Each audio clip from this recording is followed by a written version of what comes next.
First Man. You know the drill. A college kid is imbued with great power and likes it. Penumbra has other plans, and Hand delivers him to Monarch, a fun 64-page action-packed comic book harkening back to the glory days of Marvel Comics, only on Indiegogo.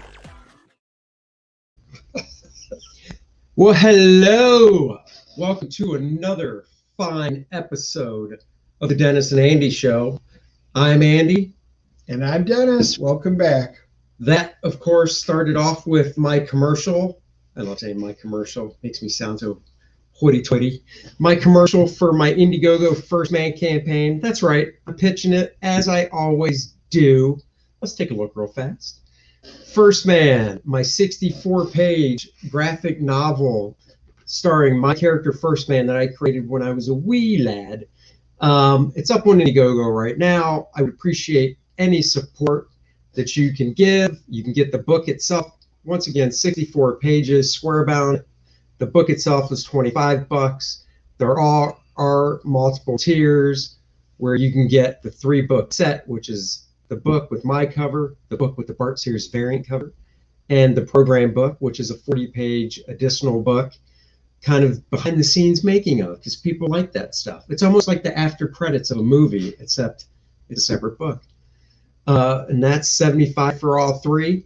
So please give it a look. There's a link to the campaign at the bottom of, well, it's right here on the screen, but if you want to cut and paste it, you can do that by going to YouTube and in the description, and I believe on Facebook as well, in the description, there is a link to the campaign.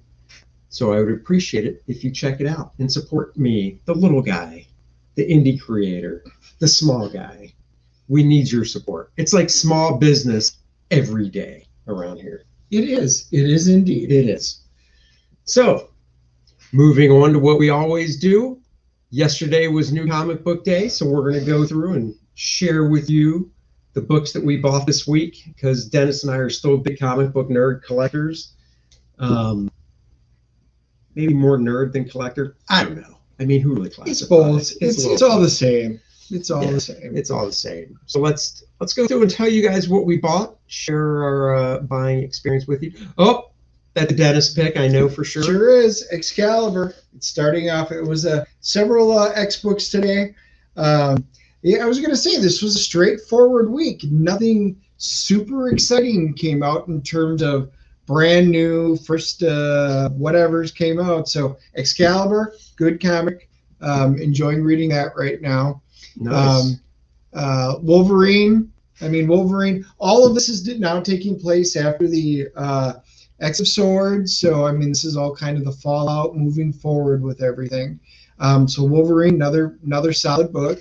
Are they selling his hand? What the hell? What is up with that? Guess you'll have to read it and find out. Just like, whoa. I know, it looks really cool. It's an auction block, and he's got adamantium. You can't. Well, you can see Captain America's ruined shield down there. So is that Magneto's helmet? Kind of intriguing. A piece of metal. We'll find out. Wow. We'll find out. Interesting for sure. Oh, X-Men. Here's the core book. This is the crossover, and what I mean by that is not a story crossover, but this is a book that Dennis and I both bought. Every now and then, we overlap. So Dennis got this, I got it. Dennis got it because he's the X-Men guy, gets all the X-Men stuff. I got it because I am collecting this X-Men title. But Brett Booth drew it. And Brett Booth, to me, I love Brett's art. He's a 90s throwback in a way. I've been told I am as well, and I've got no problem with that. I don't think Brett would mind if that's how you classified his work. You know, Brett Booth is from the Jim Lee school, and Jim's not putting out monthly stuff. So you know what? To me, Brett has his own style, and you can see a little bit of Jim, and I think it's really cool. And, he's perfect for X-Men. It's good art. I enjoy it. So I'm looking forward to reading that. Oh, New Mutants. New Mutants, yeah. Like I said, it was a pretty X-heavy week this week, but all of the X books have been pretty solid. All in all, like I said, X of Swords is done. I finished reading it. It was solid. Probably a little blown up a little too much. We didn't need 22, 24 books out of it. No? But really? No, I don't think so. No. Do you really think it could have been just X of Swords 6-issue miniseries and got the same point across? This is kind of where I'm going with these books now. Is I really wish it would harken back to like the 80s where you knew it was a 3, 4, 6, 12-issue miniseries, and it was it, instead of crossing over between all of this and you having to pick up all these books. And it was an interesting story. I enjoyed it. The problem I have is it just didn't need to be that big. Plus, there were 2 standalone books that right. were in it, and it was just overblown. To me, it was more of a money grab, although the story was solid. But I guess, because I know what you're saying, back in the 80s, I think, wasn't Wolverine like the first miniseries? Was Wolverine the first miniseries? the Miller? Yeah, back in the 80s. Was that the first miniseries? Maybe, Marvel because put out? The first one with multiple superheroes was Contest of Champions. It was the 3-issue miniseries. Right. But that didn't invade other books. I know that.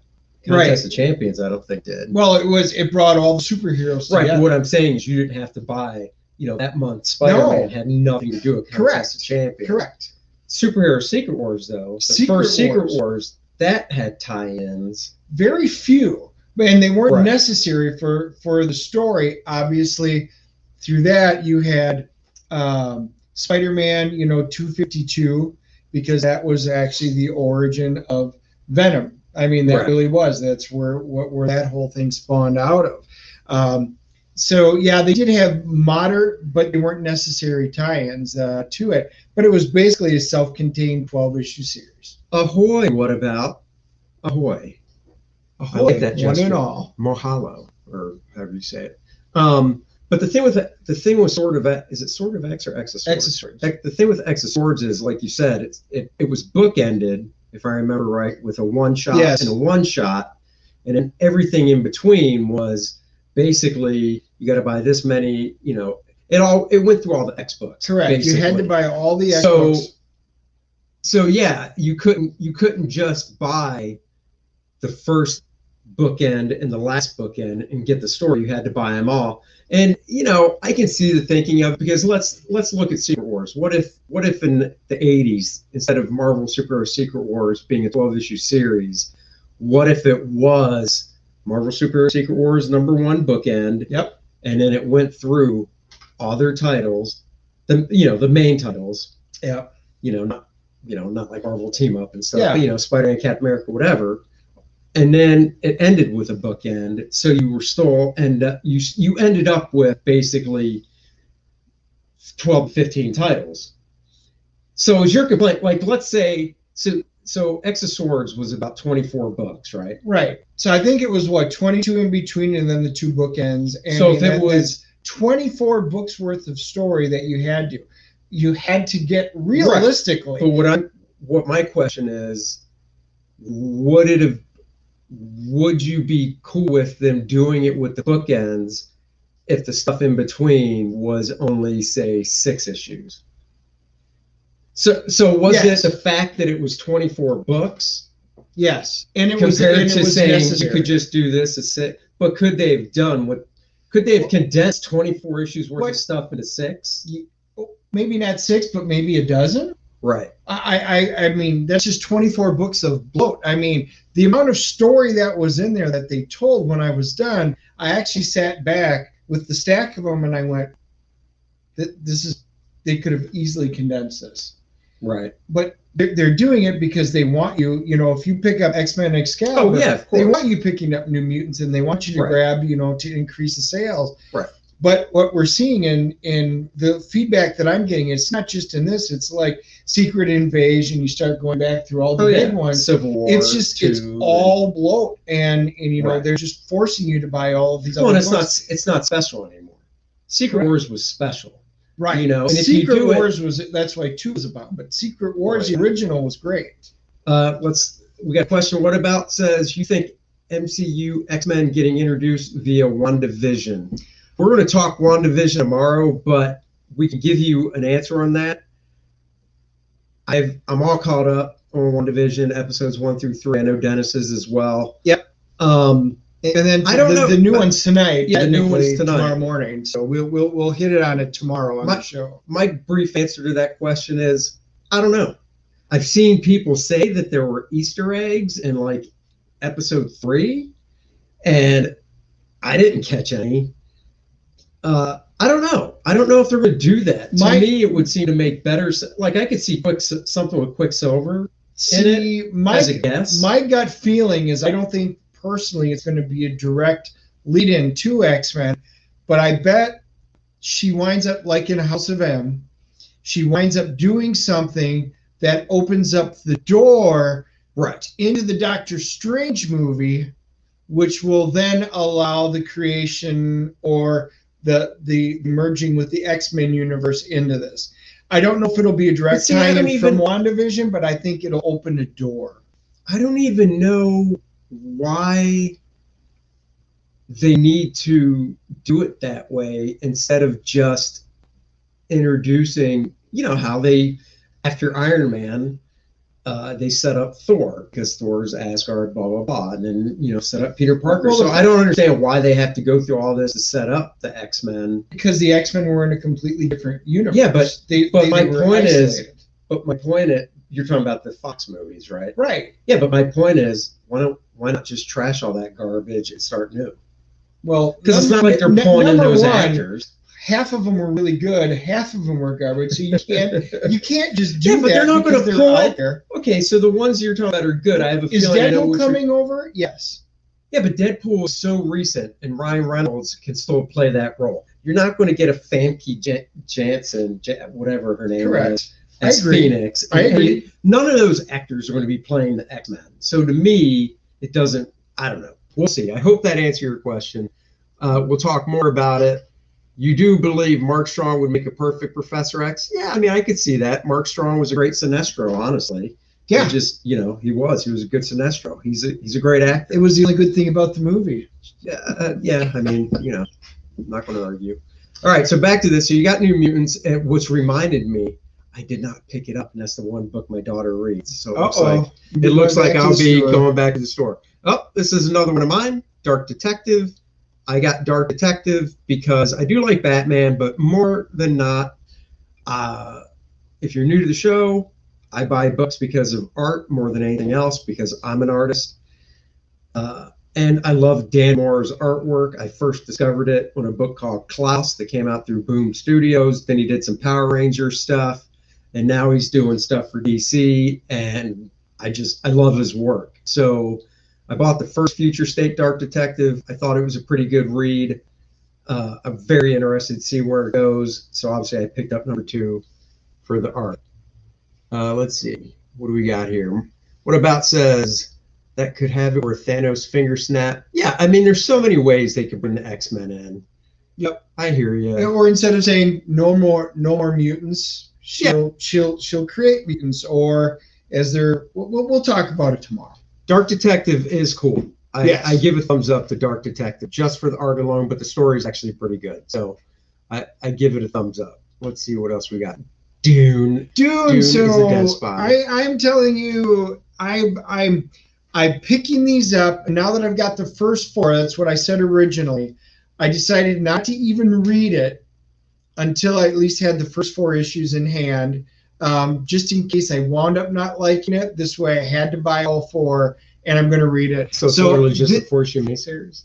No, I think it is going to continue. I at least want a certain amount of story before I'm going to give the thumbs up or thumbs down. Yeah, but what if you read issue 1, you're like, garbage. Then I'm still going to read 2, 3, and 4 to see if it can redeem. Exactly. Okay. Exactly. So I did pick up all 4.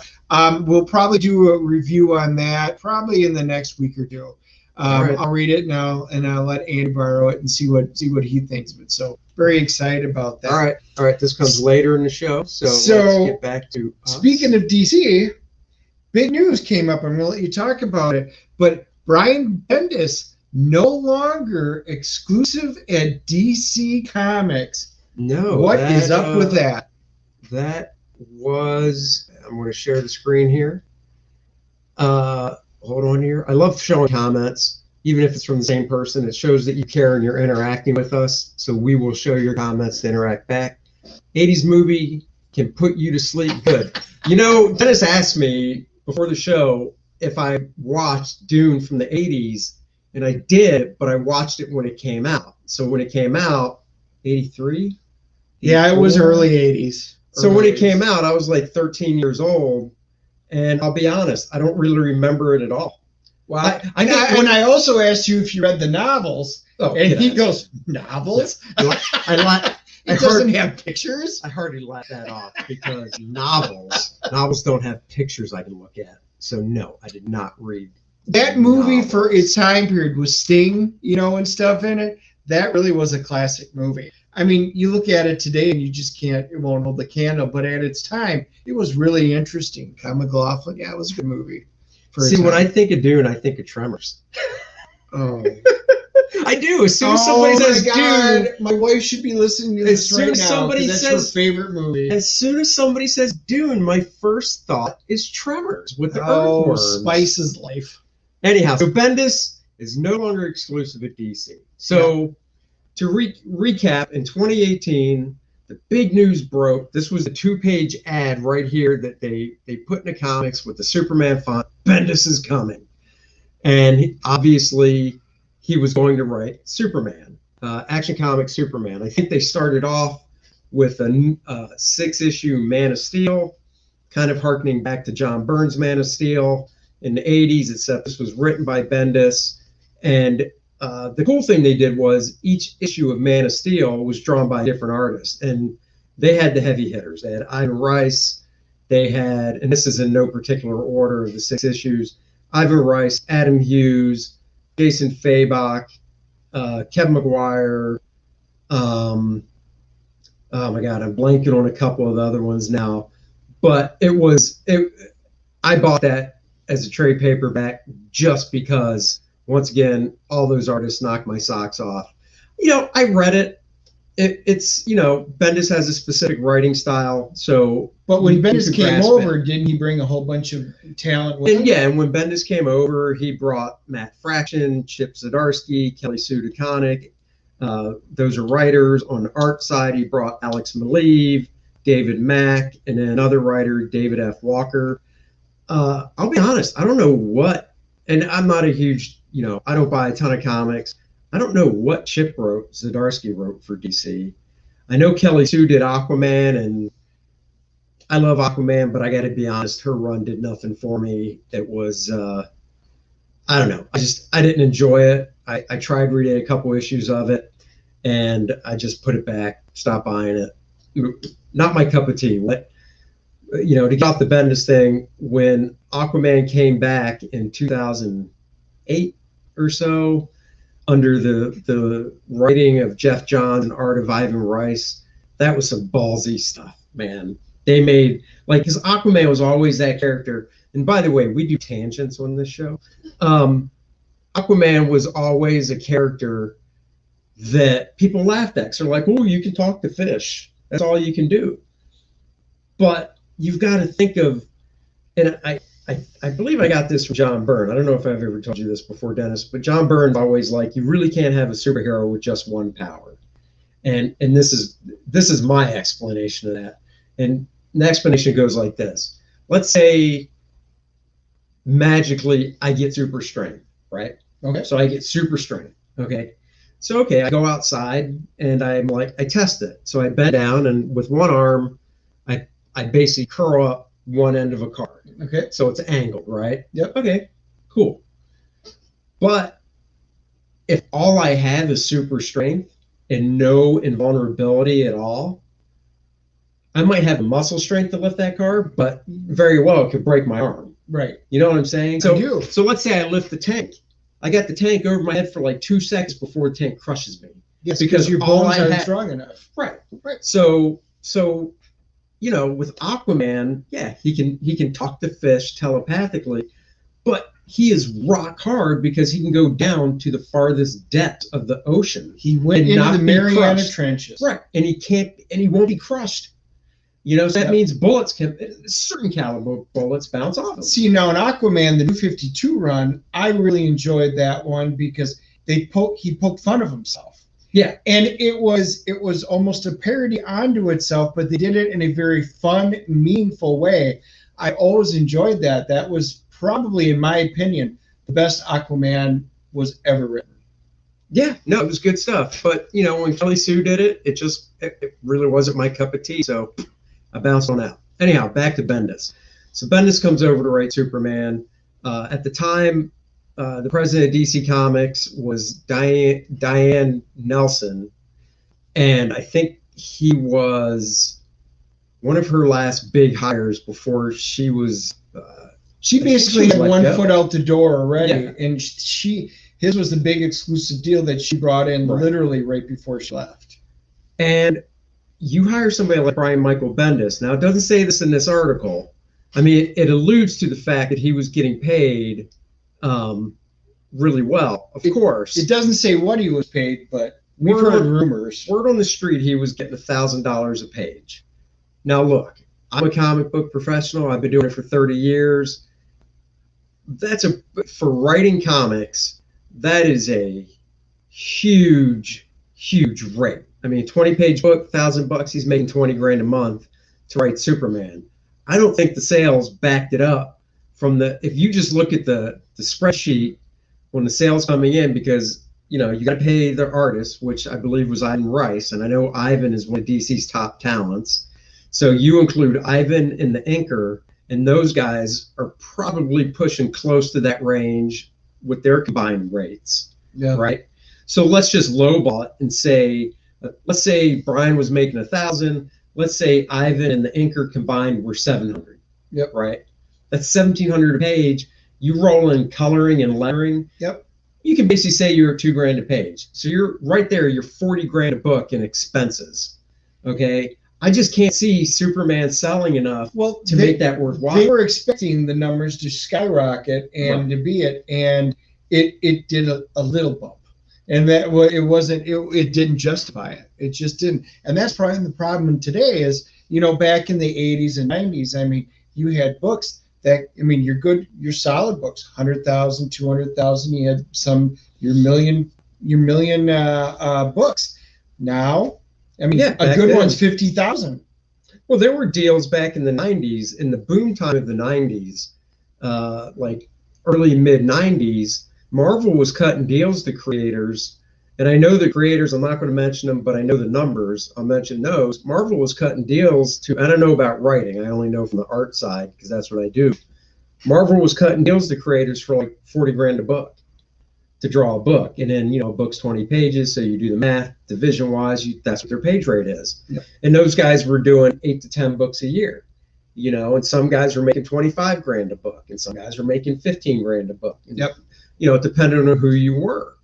And I have a pretty nice page rate when I do work for Marvel and DC. It's not up into that category, but it's enough for me to make a living if I just drew one book a month.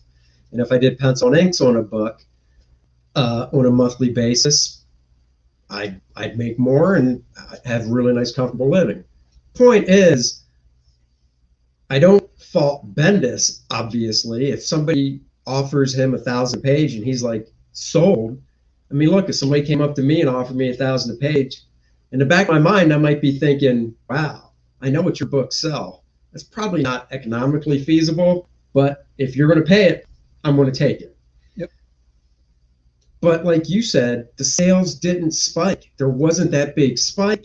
He did it for a few years.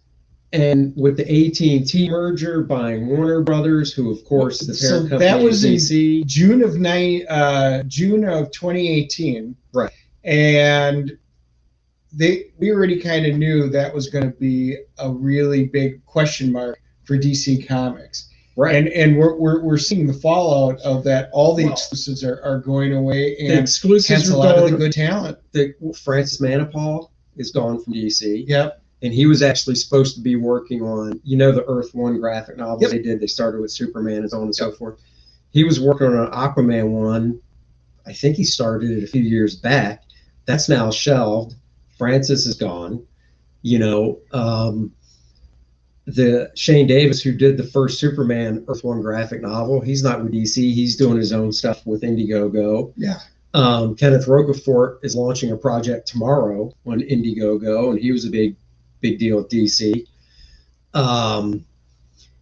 You know, and then you just look at their line consolidation. They're doing the Future State stuff now, and then after Future State, their line is going to be cut down even more, and from the standpoint of not even doing a lot of monthly books for $3.99, but more along the lines of, you know, here's a Batman book that's $5.99, and you'll have a main Batman story with a backup story. Yeah. And then here's another book, and I'm just throwing this out, you know, like a Wonder Woman book that might be $8, you know, $7.99, that has a lead Wonder Woman and then 2 backup stories, you know. So they're going from, like, you know, 40, 50 books a month to, you know, maybe half of that. And, you know, well, from the sounds, it sounds like they're going to get down to like 13 books is what they're ultimately trying to get down to. And AT&T just doesn't look like they're in the, I think they're not in the comic business. Well, this was the running joke. And this was the running joke even in the 90s. I remember talking to people at DC in the 90s who, they're not there anymore. But I remember them saying Warner Brothers, who, you know, is the parent company of DC Comics, looks at DC Comics as a tax write-off. So basically, you know, you own a company, and to help save money on your taxes, and, you know, say you own a company and you literally just do the one thing, you make widgets, right? And you're making tons of widgets. Okay. And you're making tons of money off the widgets. Yep. But because of all that money, you're paying a lot in taxes, right? Okay. So you go, well, how can I save money in paying taxes? Well, what if I branch out and make, you know, what's something smaller than widgets? I don't even know. I'm trying to think of another company. Well, a widget can be any size, so it can literally. So what the widget company says, you know what, we're going to make this other product, a mini widget. And the thing is, oh my God, it's losing us $200,000 a year. It's better to pay that $200,000 and take it as a loss on your taxes than not do it at all. Well, the biggest issue is it's intellectual property.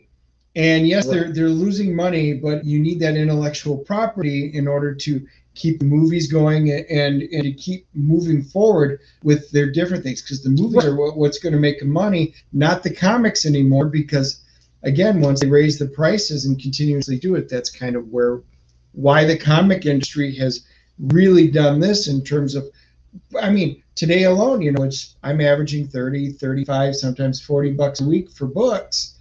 And a lot of guys aren't going to do that. They're just not going to do it. Right. You know, they'll pick up 1 or 2 comics now instead of the 6 or 8 that they used to when they were 99 cents or $1.50. Well, give that your wife does money accounting stuff. Give her my widget analogy and see if it makes sense. If it doesn't, come back and tell, because I draw comics for a living. I'm not a math guy, and I pay an accountant. But from what I know, for a long time, the joke was Warner Brothers looks at DC as a nice tax write-off. Yep, and they aren't anymore. And the way it was explained to me, it made sense. And right now, AT&T's in going, yeah, we don't really need to do that. But like you said, I think a year from now, DC is going to look so much different with the amount of stuff they put out. Yeah, and it'll be interesting to see if Marvel follows suit. And we're seeing the shrinking of the entire industry right now. Really, Marvel's still bloated, but I mean, with the way the books are going, well, that's why a lot of your independents, instead of going to Boom and Dynamite, although some of them are, some of your, you know, bigger indie studios, you know, they're doing Indiegogo and stuff, and we're getting fans out there. Yeah, and you know, the thing with Marvel, the only difference I see with Marvel is they've built up such a monster with the MCU, you know, with the movies and stuff, that DC hasn't been able to do yet. Correct. I mean, DC's put out, I mean, Marvel what? Marvel's movies are the best, and they've created that. Well, not that, but with Endgame, that was like their 22nd movie, I believe. Right. DC's what? DC you can count on one hand. But it's the DCEU, which is just isn't they couldn't do it. Their bread and butter was the animated series. Right. DC cannot put out a bad animated series just about. Marvel's great for the cinema movies, but their animated series, with the exception of X-Men, really haven't been that great. Whereas DC's just the opposite. Their movies haven't been great, but their animated series has. What About says, hail the indies. I agree. Have you heard of my book, First Man? Check it out in the links, or just copy this right here and go back my project. We love indie books. As a matter of fact, we're at the end of here. We're going to review Cyberfrog, something that I haven't been privy to. And what we're talking about doing is there's so many interesting books, and we always wind up getting bogged down with Marvel and DC titles. But Andy and I were just talking about what maybe we'll start doing is, I already talked to my comic shop guy today, and I'm going to start pulling out. For example, I bought Cyberpunk 2077 4-issue miniseries. I read that and really enjoyed it. I'm going to do a review. I'm letting Andy borrow it to read it. And I think we're going to start reviewing more indie titles and stuff like that, because everybody can go down to a local comic shop, which is good, and pick up Marvel and DC stuff. But there's some really good art and stories being told that just don't get recognition. So, as we grow, maybe we can help the indie comic guys grow. Yep. All right. Next up, Dennis, you remember back in the 80s, DC did that call in to say if you want to kill Robin or not? Yep. And it was a 900 number, and I had to pay, what was it? I believe it was 99 cents a call. So I remember walking up to my parents, lapping down $20, and said, "You called 20 times?" I did. I hated him so bad. Oh, absolutely. I was one of them that did. So yes, I spent $20 to vote Robin gone. Well, Marvel's getting into the action with oh, I gotta find my mouse. There it is. Marvel's getting into the action with, you can vote. Cast your vote for the X-Men's final member.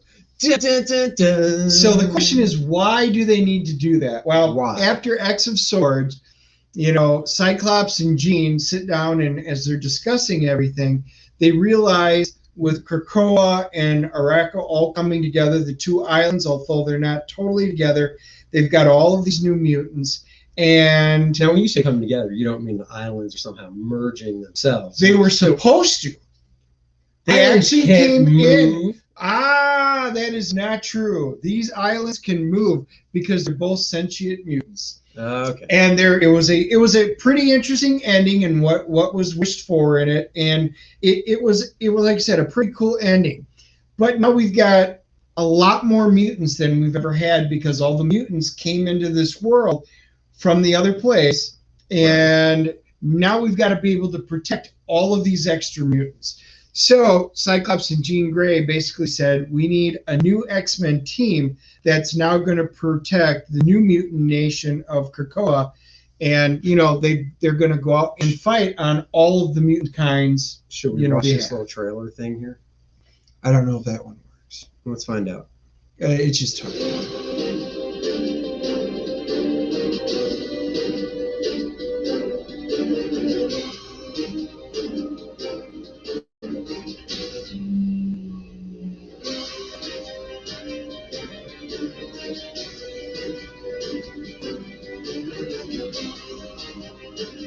Ooh, the Hellfire Gala. I know. Can I get a ticket to the Hellfire Gala? Might be able to. I would like that. All right. So there's 10 different X-Men. So they've got the X-Men team apparently picked out, all except for the last member. So what do we get? It's our choice. They've given us 10 members that are potential candidates to be the final member of the new X-Men. And we'll kind of go through them. And I know Andy's already made his pick. I have. Let me just do something else here real fast. Is that the... Just want to see... Oh, it took me to... I can just hit the back button. Oh, wait. Here's my vote. Yeah, it didn't come up on mine. It didn't show up on yours. Okay, so here, these are the ones, right? Yep. Yep, they're in different order, but Just go it's okay. So we've got armor, She's that chick that can basically create that red armor type stuff around her. Yep, she creates basically like a force field. She grew on me over the years. I wasn't overly fond of her at the beginning, but she did kind of grow on me. Banshee. Now I growing up in the '80s.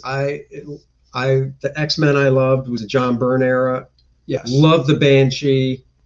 Until they took his power away. That pissed me off because I loved his costume as a kid. Sean Cassidy being an Irishman the way he is, it was a cool story.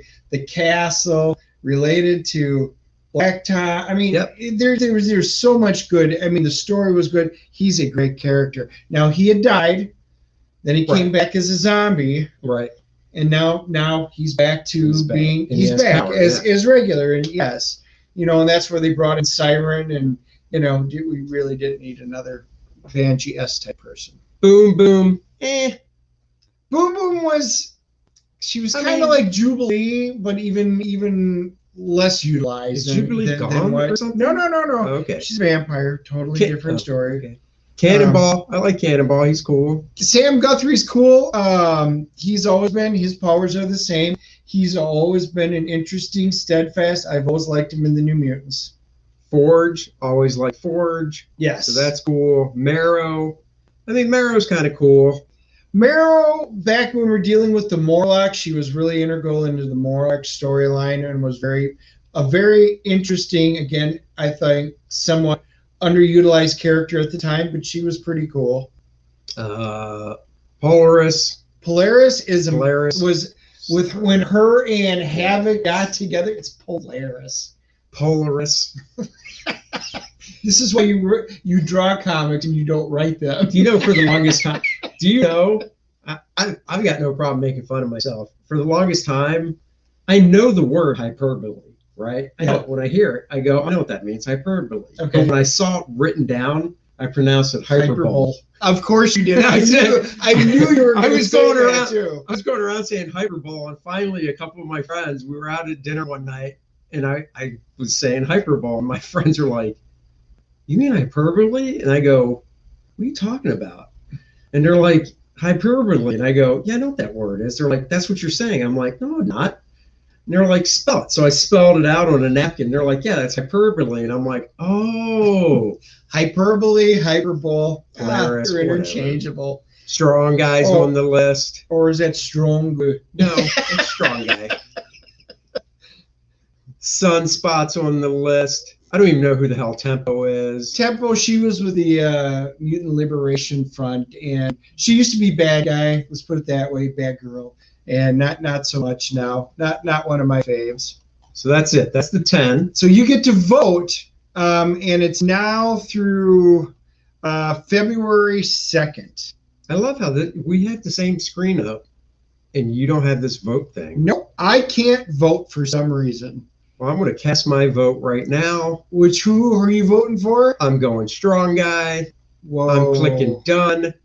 I'm going to tell you why I went Strong Guy. All right. In a brief second. While I'm doing that, Dennis will tell us his vote. So I had it narrowed down to 3 as soon as I saw the list. Banshee's always been kind of one of my favorites. And that's a good one. That would have been my second choice. Polaris is when she was with Havoc. It was some of my favorite stories, back in, around X-Men 55 and in that era. And then Strong Guy, and he was always kind of the smart aleck, witty guy, especially in X Factor and stuff like that. Yep. So I liked those 3 were my hands-on favorites. When I can actually push the button and vote, I have decided Polaris.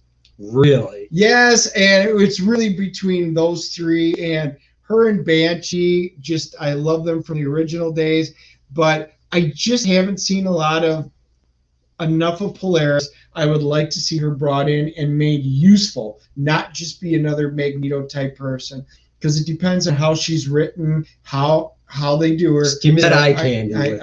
She's good. She's good. So this is why I'm voting Strong Guy. That's right. Strong Guy Reborn. This is from about 25 years ago, 25 years ago. I drew this book. It was written by my buddy Todd DeZago. I drew it. My buddy Art Taber inked it. And this is my love for Strong Guy. So that is it. That's why I'm choosing Strong Guy. I wish he was big and goofy and drawn like this again, but they normalized him. So whatever. That's what they did. I don't know. I kind of like that version of him. Yeah, so do I. Yeah, yeah. He's a fun character. He's got that wit about him. So again, he was on my list. Had I known you had drawn him, for that, I might have changed my vote, but too late is Polaris. Oh, it's too late. Can't change my vote now, can I? Nope. Fine. And you can only vote once. Fine. All right. So moving on.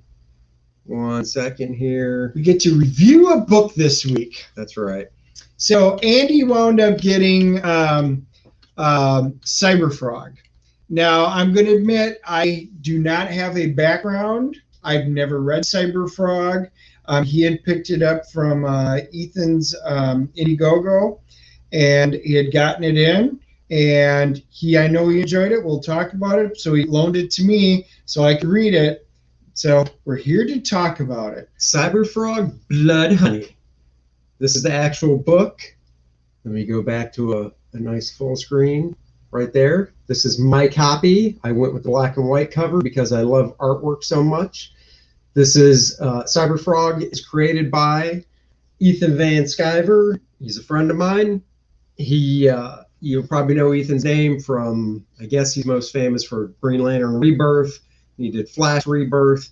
He broke out on his own to bring Cyberfrog back, a creation that he originally made in the mid-90s. It was his foray into independent comics before he broke in at DC Comics and then went to Marvel and stuff. So he did an Indiegogo campaign for Cyberfrog Bloodhoney. That was a couple years ago because the next campaign was the sequel to this, which is Cyberfrog Wreck Planet, which comes out the beginning of the summer this year, which I'm anxiously looking forward to because I really enjoy Bloodhoney. So yeah, we thought, what the hell? I read it. I really liked it. I was like, it's time to do a review.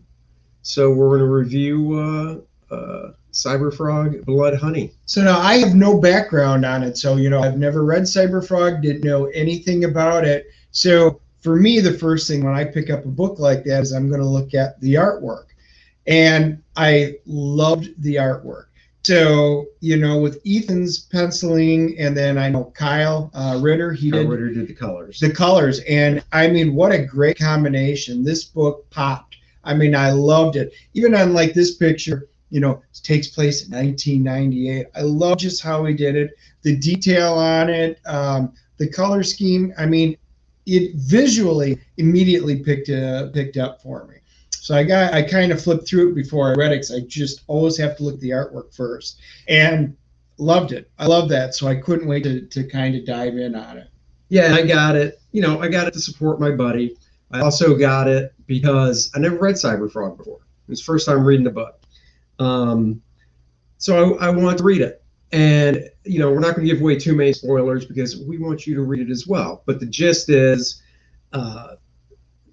this cybernetic being leaves their home planet to come to Earth and wants to prepare Earth by creating 2 new protectors for Earth from this oncoming invasion. And it just so happens where this being lands to create these new heroes, there are no Earthlings, no humans around. So he ends up creating Cyberfrog and Salamandroid, which I thought was really cool. And, because it's a different take. Instead of seeing your regular superhero flying around, Ethan went with, Cyberfrog. So thought that was cool. Well, the thing I minimized the screen. The thing I liked about it was you've got, again, not having a background in Cyberfrog. It starts off telling kind of the origin of Cyberfrog, how they came to Earth, how they kind of came to being. And I was like, oh, really cool. So I don't need to go immediately purchase everything. I can pick this book up and immediately be, know enough to understand what's going on. Well, I appreciated that. And that's where the 1998 comes in, because Ethan basically takes the book in the first chapter, and he breaks it down into chapters, which I also thought was pretty cool. So it starts off chapter 1. Once you get to chapter 2, it's a full page. It's just black. It says chapter 2. You go on to 3, chapter 4. And it does. The story itself does start in the 90s because that's when Ethan created the character. And then as the story moves on, you get to 1998. So you get to that progression, and Ethan does some cool stuff where the main female character, oh my God, I blank on her name. Heather. Yep. It is Heather. Yeah, it's Heather Swain. Heather Swain, the main female character in the book, is actually watching the Bill Clinton impeachment stuff, or when Bill was testifying, whatever. It's just it's a nice visual to take you back to that time period. So this is obviously what I'm showing. Here's another page from the book. I don't believe any of these are in order, which is fine. Did I pass that one?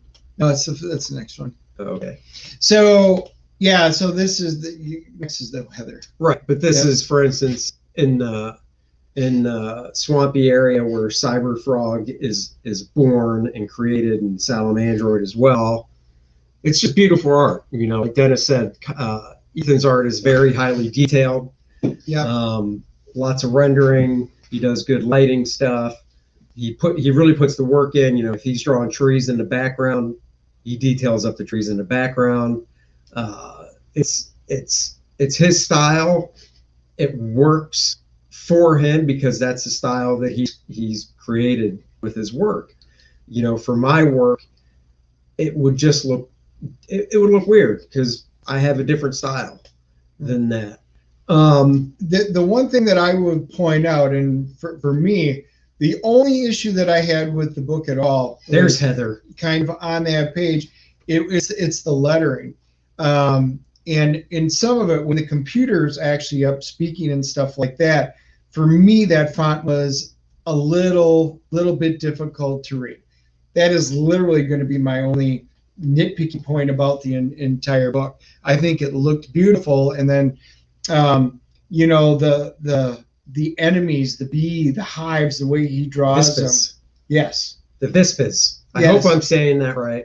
Which Andy and I were talking. I think it's kind of like in Dungeons and Dragons, Drow or Drow, you know, because they're spelt, and he's got some very unique. Oh wait, hold on. I'm trying to remember now because I've heard Ethan pronounce it before, and I'm trying to recall. Vespas. I think it's the Vespas. Oh, and I pronounce it Vispas. You know what? Drow, potato. That's all your hyperbole, Dennis. Yes, just your hyperbole coming into this. There we go. See. No, and then he really he's got a really great picture of like I said, Heather Swain.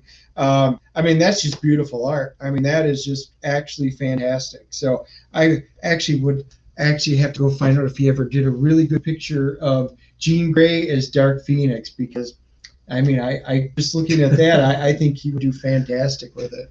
Yep, that's a nice shot. This is a nice introductory shot of the character. This is what I like too. Ethan's sensibilities when it comes to page layout and my sensibilities are kind of the same, which is, you know, you have a nice anchor image on the page, an anchor image, or, you know, the big splash image. Obviously, not every page is going to have it, but you know what? It's comic books. And instead of seeing this is a 3-panel page. Instead of seeing this with 3 equal-sized panels, it's like, look, I'm introducing a character. It happens to be a female character. This book is probably be bought by more dudes than chicks. And, you know, when I'm drawing a book, if I can draw a big chick on a page, I do it. Yep. If First Man, my character's on a page, and there's no females on the page, I'll try to do a big shot of him. It's comics, man. Yep. And then even with Salamandroid, I mean, just the detail, and he just looks cool. He looks cool. If you were just telling me out front, hey, I got this character, it's named that, I'd be like, really, Salamander? Once you see that, right. I mean, this is cool. This is really interesting stuff. I told Andy that I enjoyed it so much that, and he let me know about the second part that's going to be coming up. I know I'm going to be doing it, but this also then brought me into checking out he's got Rainbow the Brute that's coming up. Before we get to Rainbow Brute, what Okay. Cyberfrog 2 is, and I don't mean Cyberfrog 2 is in Wreck Planet. I mean with Cyberfrog. Bloodhoney. Bloodhoney. So the basic story is, so now you have Cyberfrog, you've got Salamandroid, you still have the parental type cybernetic figure that created these two that is pretty much hanging out in the swamp. And they need to protect Earth from this invasion of the Vespas, which are these really huge, cool-looking bee-type creatures. And Salamandroid's role is to kind of look after Cyberfrog. Well, yeah, his mother basically says you need to protect him at all costs. Right. So the big brutish one's gonna yeah, it was kind of interesting. I could see mother saying that. You got the big football player, you need to protect. And he's huge. The little guy. Like in comparison, Salamandroid is drawn and he's just huge compared to Cyberfrog is, you could say basically human size. And Salamandroid is probably like he claws up the side of a wall and basically destroys it. Yeah, Salamandroid is like 3-4 times the size. So it's really a nice visual difference as well, design-wise.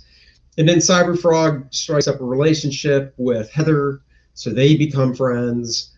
And basically the story, without giving too much away, because we want you to read it, there's 4 chapters, I believe, in the book. It's a 48-page book. The story takes you from the beginnings in the 1990s all the way to the present. Yep. And Cyberfrog basically wakes up in the present because of something that happens to him. No spoilers. And he goes to track down Heather. And when he does, he finds that Heather now has a child. Her life has changed. Her life has changed. And it's a great cliffhanger ending. It is. That is going to go into Wreck Planet, the second one, which is on Indiegogo.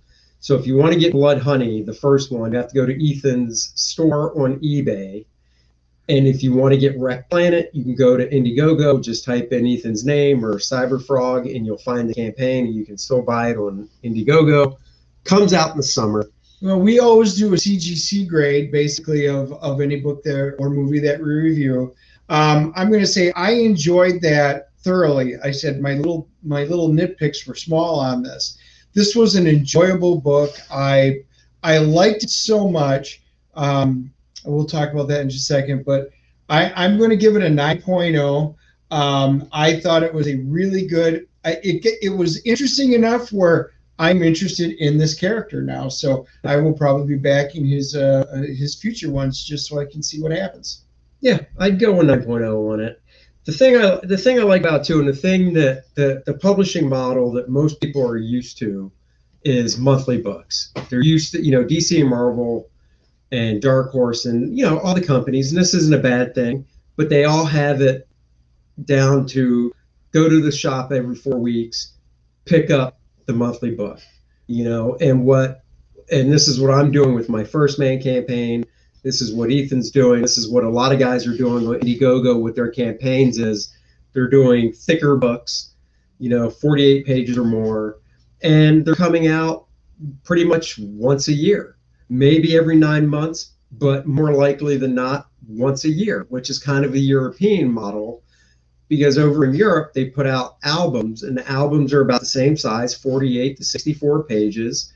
The difference is they're hardcover, but they come out basically once a year. So when I got to the end of Cyberfrog Bloodhoney, I was like, okay, I'm going to have to wait a few more months before the second one, but that going in.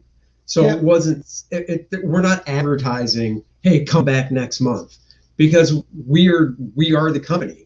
Ethan is the owner of his company, All Caps Comics, and he is a writer, the penciler, the inker. He's also the editor and has to work with the colorist and the letterer and the printer. And that's pretty much what I'm doing with First Man is I did the bulk of the writing. I'm working with a good buddy of mine on the scripting, but I'm penciling and inking it. I have to work with the colorist on deadlines and stuff, and the letterer and the printer. So, it takes a lot more time, but it's a lot more rewarding and a lot more fun. Well, and that's kind of what brings me up to this. I enjoyed it enough where Andy goes, did you see his Rainbow the Brute? And I'm like, not heard of that one. Sent me the link, popped it open, and I watched he did a little video for it. And then I saw this and I just started laughing. I'm like, oh my God, this looks so fun. This looks like a totally fun book. And again, you know, it's Ethan, and then I see Kyle Ritter's doing the ink, and it's the same guys that did that. Color. My apologies. Yeah, colorist, you're right. It looks like a great combo. So I already went on last night and backed that one, and then I bought the one with Stallions as well. So anyway, this is a very unique, and anyway, the more that we do this, I think we want to bring in more indie books that we can do a review and take a look. 'Cause there's some really great artwork and great stories being told, and I think we just want to, you know, be able to get the word out a little bit more. Yep. Yes, indeed. Hail the Brute. Exactly. Hail the Brute. Hail the Brute. Yeah, Rainbow Brute's a fun story. Basically, Ethan's taking some more of the girl-centric toys from the 80s and trying to man them up a bit. And it's just going to be a fun farcical. Is that the right word for it, maybe? Sure. It's a father and son. I mean, father and son. It's a father and son story. Basically, Rainbow Brute impregnated Polly Pocket because, as Ethan says, you know, they only bend at the waist. Yep. And he didn't know it, and she had this boy son, and he tracked down his dad, and they have to go on an adventure to get these two orbs back. Yep. So it'll be interesting. Like I said, it looks cool. I already backed it, and it's gonna be worth it. So it should be a fun book. Tomorrow we're gonna do a remote one, and we're gonna be discussing WandaVision. Yep. And I'm gonna try and watch the new one. Comes out like 12:01 tonight, so I'm gonna try and get up early before I have to head out to the gym in order to watch the fourth one, so that we can encapsulate all four of them, and we'll see what's going on in the world of WandaVision. Hey, what's up, Eric? Thanks for joining, but we are actually signing off. So, Eric, I totally appreciate you always joining the streams. You're going to have to go back to watch this one. We've rolled for about an hour, and that's our time. So tomorrow, like Dennis said, we'll be on live. We don't know the time yet, probably around 4 o'clock. We'll go live with a quick show about WandaVision. So until then. Well, I was going to say, before we go, if you want to catch the whole thing, I'll have it up on YouTube in just a little while, and then I'll set it up on podcast. It's on YouTube right now. Well, but I'm saying you can go back and watch the entire thing live as soon as we click in. It'll be on our Facebook page or the YouTube. Yep. And then if you just want to listen to audio, subscribe to iTunes and SoundCloud, and you can get the audio version. Yep. So until tomorrow, bye, guys. See you, everybody. Live long and prosper.